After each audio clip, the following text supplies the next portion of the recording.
Let's get into it. Coach Colin here. What's going on, guys? Those claps were weak, but we press on. We press on regardless. We don't do a second take with the claps. Now, Candace Owens brings receipts. Candace Owens is dissecting what Ben Shapiro has said about her, because Candace, in this case, is not the first one to strike. It's actually Ben Shapiro calling her evil. And I know this because I've been covering all of this. I mean, it's not just Candace. I've been covering anyone and everyone who's been talking about the Charlie Kirk case to find out information. He made up a blatant lie about Candace Owens. And of course, people are just kind of people who support him, the Philadelphia side of things. They are just taking that and running with it. They're applauding. They love what Ben has to say. But those of us who have a little bit of critical thinking skills and have the ability to search things on YouTube are like, this didn't happen. What he said just didn't happen at all. Now we're going to go through what Ben said. Let's just hear it. For example, Candace Owens. I think that what Candace Owens is doing right now is evil. It is evil what she is doing right now. Okay, and I say that again. But what? Because like I didn't opine on whether it's evil or not. But my position is it's really none of my business. And why is it? But I have a question. Why is it none of your business? I mean, you comment on these things for a living. I'm not mother of the internet. No, but if this were on the left and somebody were accusing Charlie Kirk of his wife having murdered him, I assume that you would be talking about it. Is that what Candace is accusing Erika of? Yes. Of murdering her own husband? She's accusing TPUSA insiders and other members of the right wing, including Seth Dillon, of being involved in the murder of Charlie Kirk, yes. Okay. Like I said, I don't take in that content, which is an honest statement. I don't have time to watch Candace's show. I believe you. But the point that I'm making is that what I understand friendship Candace should not, in our doing. business, I think it's important. Listen, Candace friendship and I should are not friends. trump. We don't even know each other. I understand, but even with Tucker, friendship should not trump our manifest requirement to speak out when people do and say things that are both detrimental to conservatism and morally wrong. Okay, so I don't totally disagree, but I think the way of handling that, at least for me, is much different. So I saw things go south between you and Tucker. Very interesting that Ben said that. And if you see what he did, he said, yes, she is accusing Erika of that, and then went to say Seth Dillon, Turning Point insiders. So he's trying to ball Erika up with Turning Point insiders. We'll get into why that is completely wrong as well. Candace Owens had this to say, and I'm going to be playing her full reaction pretty soon, but this is what she said when she first saw it. This is beyond smearing. He tried to pressure Megyn Kelly to make a statement about me by lying through his teeth and explicitly stating that I accused Erika of killing her husband, and then saying it was evil, that Megyn had to condemn it. He is completely deranged. This is from Candace Owens. She's not playing around, and she always comes with receipts, and these receipts are huge. Text messages between her and Charlie. It really makes you wonder, and I wish she would release all of them, because she probably has thousands and thousands of tweets. Thousands of texts that we could really get an insight into what Charlie Kirk thought about everything. A real insight, a real insight. Anyways, let's jump into it. This is her just talking about it in her podcast, and then we're going to get into her actually exposing Ben as lying with text messages. It's wild. Let's get into it. I know, way too close to the camera, but you have to understand, I have a Patreon now, so consider subscribing to the Patreon. As you know, sometimes we get attacked by bigger accounts and it puts this channel in jeopardy. On Patreon, I'll be able to talk about things that I can't talk about here, and you'll have more of a link to me just in case, because like I said, they're going to figure out this whole Philadelphia thing that I've been rolling with the past few weeks. And if they do, you'll find me over there. Link in the description. Agreements that they're not going to go work for Tucker Carlson for 6 months. It's strange. Anyways, he jumps into this explaining his upset that like Tucker left him on red. I don't know. Tucker and him had a nice conversation on the day that Charlie Kirk died, and Tucker then sent a nice text because Ben had called him. And I guess Ben thought there would be more of a follow-up, and there wasn't. So here is Ben complaining about that and then spinning it into the accusation that Tucker Carlson somehow supports Mamdani. I don't know. Take a listen. So I texted him and I said, thanks so much for calling. It means the world. It truly does. Should we do a show together talking about the DSA threat, Democratic Socialist America threat, and orienting in the same direction? Happy to do whatever it takes to bring everyone back together for the fight that matters. And Tucker then wrote back, thanks, man. I appreciate it. I'm going to spend the next week or two thinking about how to be most effective. The country is clearly on the brink. I reached out repeatedly after that. Nothing happened. And again, I thought it was a good idea at the time. I think I felt differently after I saw what he did with Nick Fuentes, and after he proceeded, in my opinion, to spend the subsequent weeks doing literally nothing to fight the left. I say this with sadness because Tucker used to be, I think, a deeply important part of the conservative push to win. There is pretty crafty. I'm going to jump over to another clip here where she starts talking. Right now she starts exploring Tucker, but I'm going to show you the clips where she focuses on her and Ben, just Candace versus Ben. And honestly, Ben doesn't stand a chance against Candace. I mean, let's just be real. That's why they've never had a debate before. You know what I mean? Obviously. But it's very sneaky what he's doing here because he's trying to frame it with Tucker. And I'll just touch on this quickly. He's trying to say, you know, Tucker hasn't really covered, what is his name? Zoran Mamdani. He really hasn't covered it. He hasn't fought against the left the way he needs to. He used to be somewhat important in the conservative movement, but not anymore because he hasn't done this one thing. Now, what he's doing there is actually it's interesting because it's not that he cares about that, but what he cares about is the result that he can get out of people by focusing on that, which is ousting Tucker Carlson from the conservative movement, because Tucker Carlson is hosting people like Nick and is also asking questions about a place that Ben holds near and dear to his heart. In fact, some even say that he holds it closer to his heart than he does America. So that's really what the issue is that he wants Tucker out because of what Tucker is starting to question and what Tucker is starting to platform and the direction that he's going in. But it has nothing to do with whether or not Tucker is willing to fight the left. It has nothing to do with that. But he's taking his agenda and he's wrapping it up in this other stuff. So it's more digestible for everybody that's hearing it. It makes sense, right? Anyway, let's jump in the next clip. Candace Owens talking about Ben. What Ben said about me, because it's so outrageous and it's so dishonest that we actually should process what is happening here, okay? This is a watershed moment. Ben does not have it together. He is very insecure, and he's going on the attack against Megyn Kelly by lying about what I said and then forcing her to react to the evil of what I never said. Here's what Ben said. We're in a business where people comment on what we say publicly. Again, this is why I think you and I differ on our angle with regard to, for example, Candace Owens. I think that what Candace Owens is doing right now is evil. It is evil what she is doing right now. Okay, and I say that again. But what? Because like I didn't opine on whether it's evil or not, but my position is it's really none of my business. And why is it? But I have a question. Why is it none of your business? I mean, you comment on these things for a living. I'm not mother of the internet. No, but if this were on the left and somebody were accusing Charlie Kirk of his wife having murdered him, I assume that you would be talking about it. Is that what Candace is accusing Erika of? Yes. Of murdering her own husband? She's accusing TPUSA insiders and other members of the right wing, including Seth Dillon, of being involved in the murder of Charlie Kirk. Yes. It's just, I don't even know how to respond to it because it just never happened. It's so crazy. He's not even anywhere near what's happened. Anybody who's watched this show, I actually was getting flack from my audience for not covering Erika's past or speaking about her parents.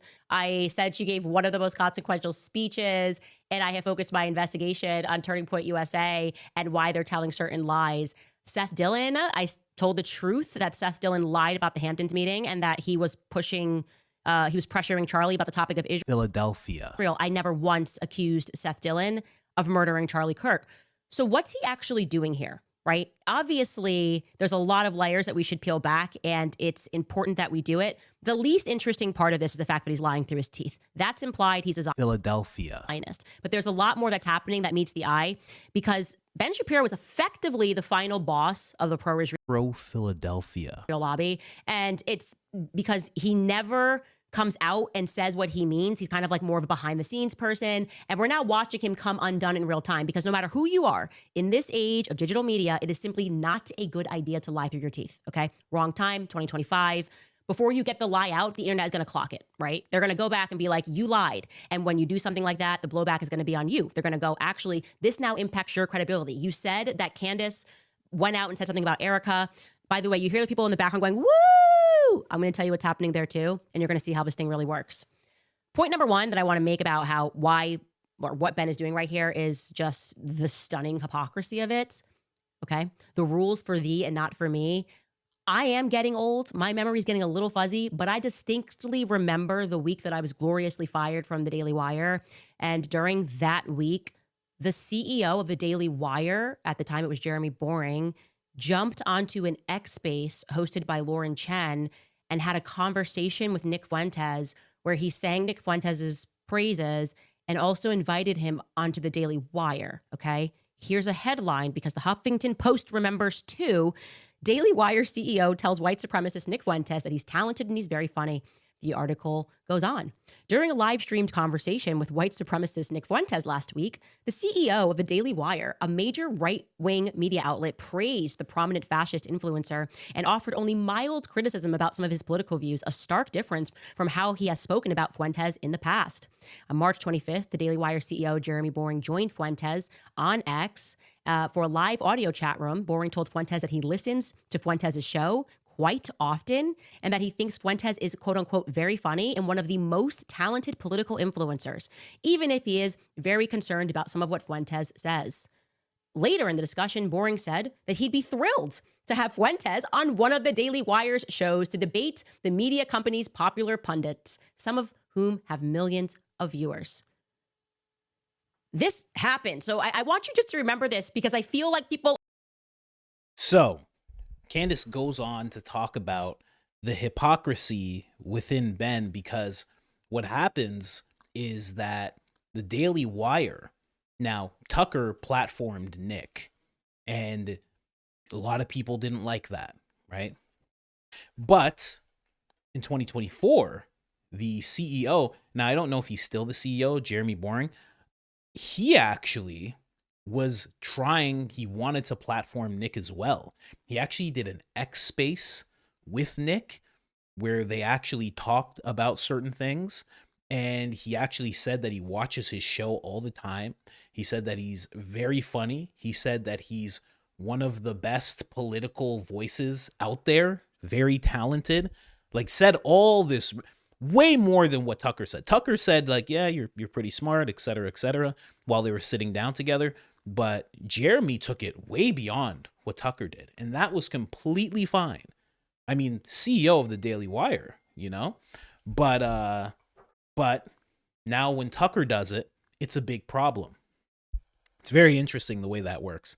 Very, very interesting. Let's jump over to the next clip. This is Candace providing the receipts. Let's get into that.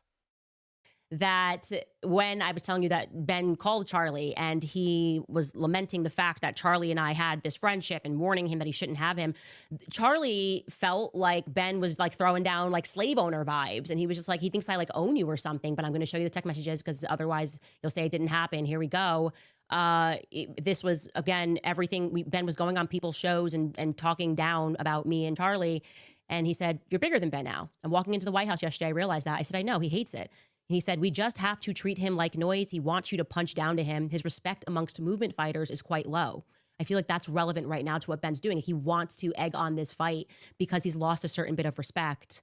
And then Charlie goes on, you got in his head, which is terrific. The Ben thing involves me more than he wants to admit. And then we went on, and this is the same conversation.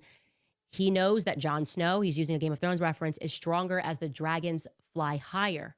And he said it pisses him off, and he is sending his incestuous brother to go try and kill us. It's worse. He views you as my slave, 100%. Control her is what he really was saying to me when he called. So this has been, and by the way, like I said, I have hundreds of these messages. Wow. That's wild. Just so you know, that's why. Because it shows, first off, it shows that my boy Charlie loved Game of Thrones. So that's just amazing because I love Game of Thrones. I have to say, I really do. So the fact that he was throwing in a reference there was amazing. But also it shows how he's actually felt about Ben. That is mind-blowing to me. And Charlie was very close with Tucker Carlson. So it's, I just, man, it really shows Ben in a different light. You know, I don't want to say anything vulgar about him, but it shows him in a very different light. Tucker feels a certain way about Ben, and you can tell. Tucker very close to Charlie. Charlie clearly felt that way about Ben as well. And not really, honestly, not respecting him much. Definitely not the way you would talk about a friend. So they weren't even friends. But if you notice in the media, especially Ben himself, especially the Turning Point people, Andrew, whoever else was on deck when Ben actually stepped in and was on Charlie's show, they framed it like, you know, Ben's been framing it like as if they were close. And they weren't. Oh, man. And Candace just said, I have hundreds of these messages. I have hundreds of these messages. Release them, Candace, please. This is nuts. And Candace even said, she said that Charlie didn't really like Ben all that much. She said it like 2 episodes ago, two of her live streams ago. And she was like, I have the text to prove it. She's like, I have the receipts. And here they are. She wasn't lying. Imagine what else she has. Can you imagine? Oh, man. Anyway, let's keep going. Messages. And so you have to imagine being in my position when you see someone who did everything he could to kind of stop the rise of Charlie Kirk, now trying to struggle session Megyn, who was actually a very good friend to Charlie. Charlie deeply respected her. And towards the end, obviously, she took a very principled position on telling the truth about what he was going through. And Charlie dies, and suddenly he's like, I care about this evil that could be happening. Candace is investigating who killed her friend, and she shouldn't be doing that. I mean, there's no way to spin it. What is his suggestion here? That me asking questions about Turning Point USA somehow means that I'm blaming Erika, who wasn't even working for Turning Point USA when Charlie died, because now she's a CEO? Of course he doesn't believe that. And it is just, so, to me, it is truly so gross to do this to a person that you know you tried to block. And you just, now that he's dead, I guess you want to sort of rewrite history. That's what you're trying to rewrite history and pretend that you're his ardent defender. So that is what Candace had to say about that. It is, and there was more. We're on YouTube. Maybe I'll show you guys that Patreon, or you jump over to Candace and you just skim through it and try and find it. And there was more that she had to say. But it got a little bit too into the Philadelphia weeds. You understand? We're trying to survive over here. But yeah, man. It's so wild. And you know what? I'll show you another clip, because he was trying to do that to Megyn. He was trying to put her through a struggle session, and he was blatantly making things up about Candace. And then him and Megyn actually get into it in regards to, like, they start pretty much debating. Ben is getting way more agitated than Megyn is. Way more agitated. You can see the vein on his neck bulging and things like that. Like, Candace is right. He's starting to fall apart because the narrative, and this is my opinion, the narrative that he's been sent to enforce inside of the conservative movement and be viewed as the independent voice that is trying to bring that narrative through is starting to fall apart. And he can't hold on to it because he doesn't have enough popularity. He doesn't have a roster of people who are young and popular. They got rid of Brett Cooper. They got rid of Candace. They're not really left with a lot of real hard hitters. Matt Walsh is absolutely fantastic, but you can't get Matt Walsh to enforce the narrative like Ben needs to. So he is starting to kind of, you can see he's falling apart, because Nick is coming, man. I'm just saying, he's coming. I mean, whether or not it's organic, that's a whole other episode that I can make, and I can go both ways on that. I can show you some things that show that it is or that it isn't, but it's all tinfoil. But yeah, Nick is there. And there's some other voices too. It's not just Ben anymore. At one point, it was almost like it was just Ben. He was this breakout star, and there was no one else going to the colleges like him, getting into these conversations. But now there's many people doing this, and they're all willing to ask the questions that he's not allowed to ask. So it's getting rough. But this is what he had to say to Megyn near the end of their back and forth. And this is just shows, think about what he said about Candace and how he was trying to force Megyn to say, like, oh, why is it none of your business? What are you talking about? What do you mean it's none of your business? You talk about this for a living, you know? Like, why? I'm sure if you know, and then he brings up Erika and everything. I'm sure you'd be talking about it if it was someone on the left, et cetera, et cetera, et cetera. And then after Megyn kind of fights it off and she's like, I'm not going for this. I'm not going to condemn her. I'm not doing whatever you're trying to do right now. Then, and also he's trying to get her to condemn Tucker as well. And then this comes up. Listen to this. Being called an anti-Semite at every turn and feeling angry about it. You know what? I'm a little tired of the excuse that if you are called something enough, that justifies all of the subsequent activity. I've been called every goddamn name in the book.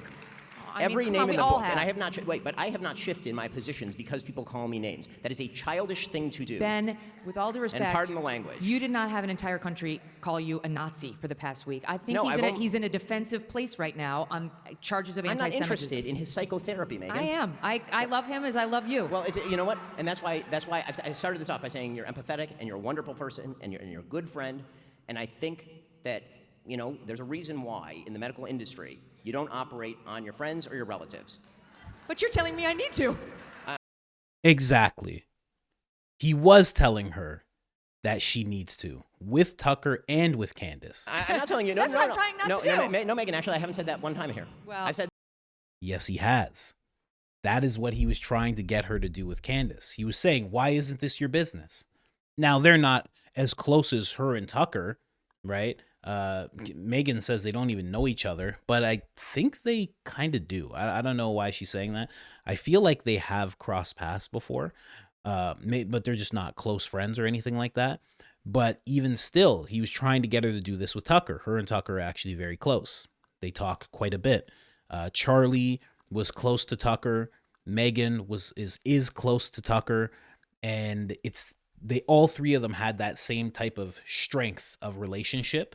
And also, Megyn was quite close to Charlie. So it really makes you think, because Megyn's really walking the line just in general. Like, that's just how she operates. And if she knew Charlie really well and Tucker knew Charlie really well, they had to have known what Charlie was saying about Ben. And I wonder what they were saying back. Oh, I don't want to talk about Ben. Oh, he's a good guy. They were probably all vibing the same way, I would think. Tucker definitely was. And Megyn probably was too, but she doesn't want to get into it like that. She tries to keep things clean and tries not to have any enemies and tries not to do any infighting when it comes to things on the right side. But yeah, that's Ben Shapiro, man. That's Ben Shapiro. He's trying to make this into something that is towards his benefit and towards the benefit of the narrative that he's trying to push ever so hard. And again, it's just wrapping it up in something that's more digestible. That's what he tried to do with Megyn. He's like, well, I mean, she's accusing Erika of doing something to Charlie. Is that what she's doing? Yes. Then it becomes more digestible. Then you can say, oh, I can condemn that. I will condemn her for that reason. But it's not true. Very sneaky what he's trying to do. Very, very sneaky. Again, and it's all because people are questioning Philadelphia. He can't have that. He cannot have that. And I don't know why. I'll be as charitable as I can, and I'll say it's because of love in his heart for that place. And if I wasn't charitable, I could say it's for other reasons too. You know what I mean? What do they call it? The $7,000 club? Man, but yeah, just Candace going on a tear there. I honestly love to see it. I mean, when they were going back and forth, when she was leaving Daily Wire, I loved what I was seeing because I've seen Ben do this before. I know when people are trying to use one thing and they're trying to stuff their agenda in it, and they're trying to, it's a Trojan horse. That's what I was looking for. He's doing this Trojan horse thing, and he's doing it to the entire right, the entire political right. He's doing it to everybody. He's using this Trojan horse, but in reality, on the inside, there's something completely different that he is trying to protect, insulate, enforce. And if he just came out and said what his real intentions were, I think everybody would move away from him instantly. I think. That's just me. I don't know. But I'm going to talk about what I really think on Patreon. That's what I've been doing. If you don't know, when it comes to Patreon, I have just been making sure to, so like an episode like this, I'm just going to keep going. I'm just going to talk about what I really think about this episode. Little more unfiltered, but and again, I've said it before. It's not that I'm not saying what I like. You can hear me talking. I'm saying what I think, but I'm trying to bring you different avenues of thought. I'm trying to show you like this thought process, this thought avenue, this and this. I'm trying to break down the information for you. When I'm on Patreon, I'm kind of just talking. Sometimes there's clips, but I'm really just trying to bring you what I'm thinking. And as I do it, it's gonna get more. I'm gonna get more out there as I do it. I can already see it happening because I'm starting to think about it more. But go and check it out, guys. You can join for free. There are public episodes that we're putting out there. I will say something's gonna go behind. I think it's gonna go behind the paywall. I'm not 100% sure. It's a video that was too much for this place that we're at right now, where you're watching from. It was too much. They said no. That episode, no, not allowed. I don't know why, but check it out. It's the episode that they do not want you to see. No clue why. I guess it's because there's a different angle of Charlie that people haven't seen before, and they're thinking that that shouldn't be able to be shown, or that it's not good for the platform. I don't know, honestly. But anyways, guys, I just wanted to bring that to you. I'm out of here.